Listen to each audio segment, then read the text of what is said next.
everyone, so today I have a travel story time slash a bit of a cautionary tale for you. I will be talking about the worst flight I've ever been on, which was a flight with Jetstar from Rarotonga, Cook Islands to Auckland, New Zealand. Now, I consider myself pretty lucky in the flight department. Up until a couple of months ago, I've only had one bad flight experience. If you've been watching my vlogs for a really long time, you will probably remember my nightmare journey from Los Angeles back home to Slovenia. Long story short, there were delayed flights, lost luggage, me not knowing if I'll be able to catch my connecting flights, my phone and my laptop dying in the process, so I couldn't contact my family who was freaking out back home. Quite an interesting experience, but the flights itself were actually not bad. However, a couple of months ago, like I said, when I flew to Rarotonga to New Zealand, wow, that was quite something. So let's start with before we actually boarded the flight, which was what initially really tipped me off the edge and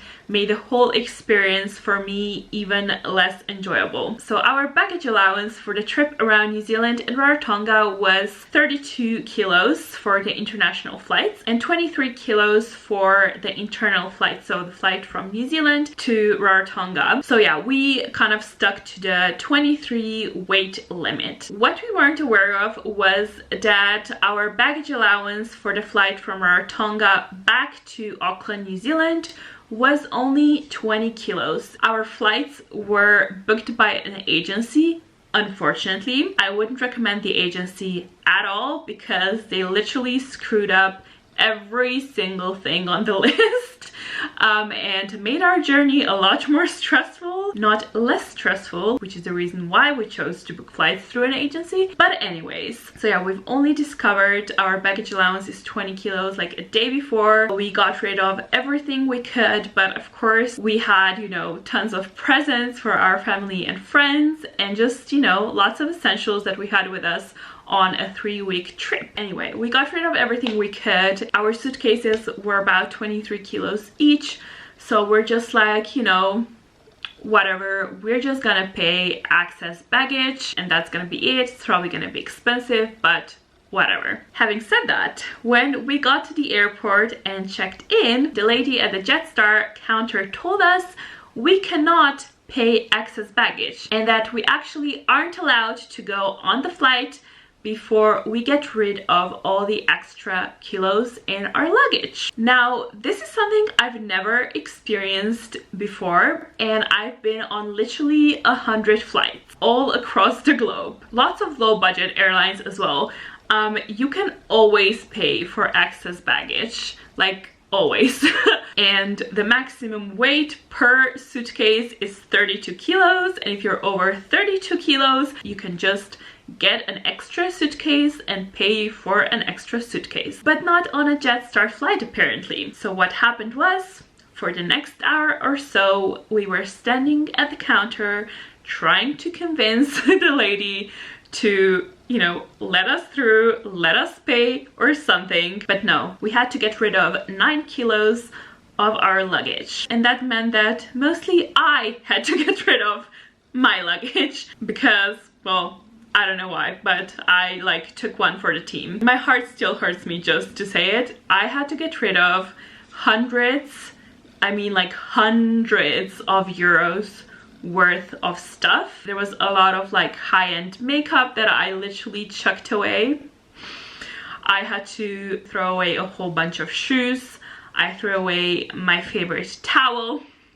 Like so many things. Once we get rid of that, even that was not enough, because then she told us that we need to weight our carry-ons, which were our backpacks. Apparently the limit for the carry-on was 7 kilos. If you are a travel vlogger or, you know, photographer, filmmaker, whatever, you will know that 7 kilos is nothing when you carry camera equipment. Plus, I have my heavy laptop with me as well. Like, my laptop alone weighs like 3 kilos. So yeah, that was another interesting experience. Obviously, I didn't throw my cameras away. Thank God I had my winter jacket with me with really big pockets. So what I did was I shoved my vlogging camera and all the lenses into the pockets, and I took away my laptop and like hid it under my shirt and put my backpack on a scale pretty much half empty. Yeah, Jetstar, what the heck is wrong with you? Honestly, the customer service was just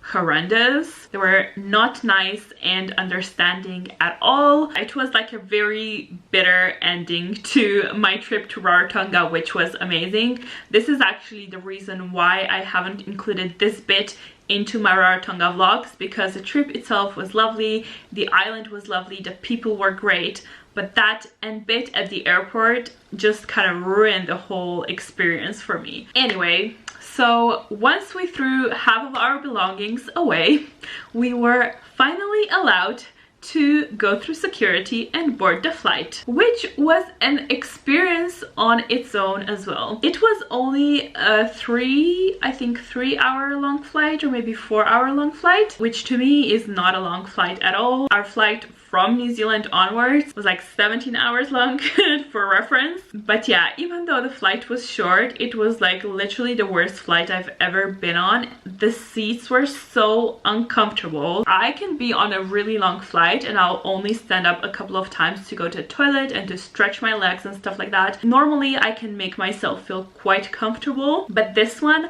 I literally spent standing up like 70% of the time because I just couldn't sit there. The seats were so uncomfortable, the leg room was weird, like everything was not great. The people on the plane were like farting and snoring and I don't know what the hell was going on. I've never seen anything like it. And another thing I've never experienced before this flight was that a lady sitting like 2 rows ahead of me on like the other side of the aisle, she was on her phone during takeoff and landing. The flight attendant saw her and didn't say a thing to her. I mean, what the hell?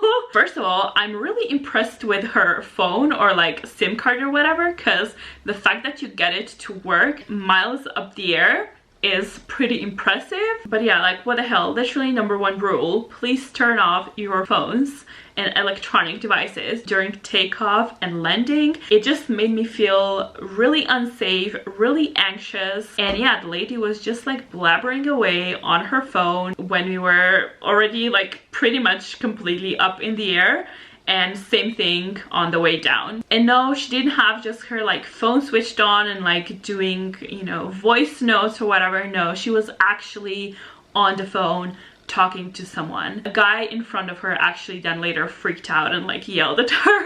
But yeah, something that I've never seen before. So that, ladies and gents, was my nightmare flight from Rarotonga to New Zealand. Maybe it doesn't sound as bad as it actually felt. Mostly I wanted to film this video to warn you about the weird baggage policies of Jetstar. I still do not understand what happened because I haven't found information regarding not being able to pay for extra baggage online on their website. Very strange, a very strange experience. I guess it could be avoided if I booked our flights myself and not let it to the agency who screwed up that as well. I'm pretty sure you could book, you know, more kilos to your luggage, and it would make sense that you would book 23 for, you know, people traveling around internationally for almost a month. But anyway, that's a topic for another discussion. But, yeah, hopefully you enjoyed this video. Hopefully you learned something. Just book your flights yourself and be cautious. Triple check the baggage rules. Anyway, don't forget to subscribe to my channel for more travel related videos. I mostly do travel guides and travel vlogs. Thank you for watching and I'll see you guys in my next video. Bye! About to leave, already packing, come with me, I'm not really asking.